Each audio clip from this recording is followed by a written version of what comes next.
Okay, good morning. Wendy Jacobs here, founder of Phenomenal Woman. I'm making a quick little video today to help you guys with the task of having to manage difficult conversations with your ex.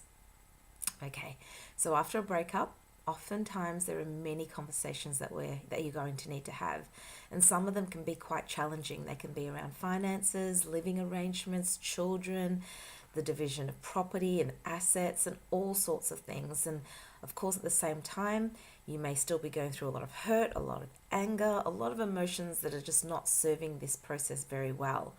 So I'm going to teach you today a quick way that you can learn how to intentionally set the right tone so that you can have the best outcomes in your interactions with your ex. Okay? And this is one way that I've learned to do it.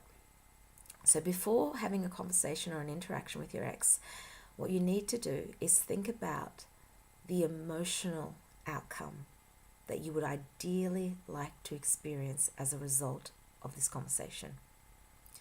Not the outcome in terms of how much money you want or who should have what or when the kids need to visit or anything like that.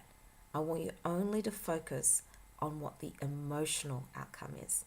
So it may be that you want to end that conversation feeling heard, feeling loved, feeling understood, feeling at peace.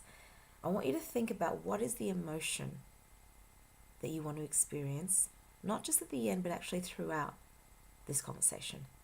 Once you've identified what that is, what you need to do is practice that emotion.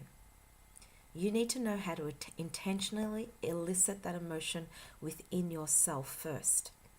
Often what we do in life is that we go out to a situation, and we go out to maybe these difficult situations where we're in a position where it's likely we're going to be reactive.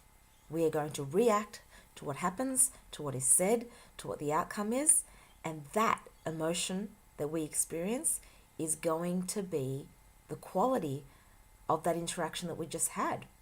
Okay? And so the process of a separation can be extremely peaceful and can be extremely loving if we learn how to tap into the emotion of peace and love frequently and intentionally, especially when we're going to interact with our former partners. So there are many ways you can do this. You can learn to breathe through your heart. You can learn to fixate or meditate on memories that bring you love and peace. Maybe listen to a piece of music, move your body, dance. Maybe you can look at photographs that help you access this. Any way you can. I have many suggestions, and if you ever work with me privately, we will work through this together and teach you exactly how you can. But I've given you a lot of suggestions here how you can intentionally get into the emotional state that you want to experience and practice that. Practice that for a good, I'd say firstly, 60 seconds. If you can hold on to whatever emotion you want to feel for 60 seconds, let it be love. Spend 60 seconds totally immersed in that feeling of love. The more you do this, the better you get at it. It has like a compounding effect. It's like a muscle that you're growing. So the more frequently you practice this 60 seconds, the stronger you're able to access this feeling of love. And now you're going to take this emotion, this muscle that you've built, out into the real world, out into difficult situations like conversations that you may have to have with your former partner. And when you do that, you get to experience the emotion of love despite the challenge that you're currently facing. Now, this is a muscle, and that is the training ground. You won't always be perfect at this, but setting the intention is powerful. Practicing the muscle is so powerful to the point that one day it just becomes a reflex. It just becomes the way you are. Do you ever wonder why some couples are able to happily, lovingly, peacefully separate while others just tear each other apart and practically destroy each other? And that's often because they don't know how to manage their own emotional state. They're looking at the other person as the reason why they're feeling the way they're feeling, or the other person being the one that's responsible to have them feel whatever they want to feel.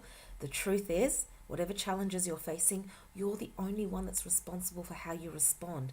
That responsibility lies with you.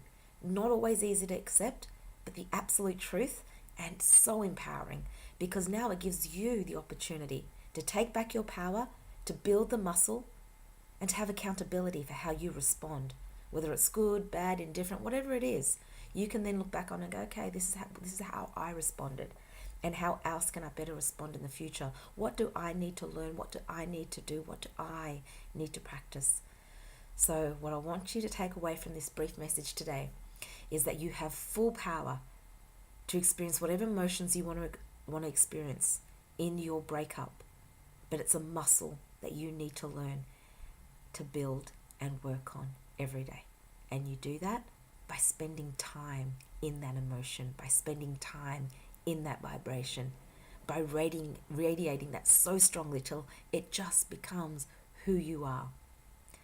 Now, I hope this message has been really helpful for you. Practice it. Remember, true change only happens in the doing. It's all good listening to this and going, wow, that was really good advice. I'm going to do that. But do it. Commit to it. Build the muscle. Go out, use it. See how it transforms not only your relationship, but your life. As always, may your lives be conscious and filled with love.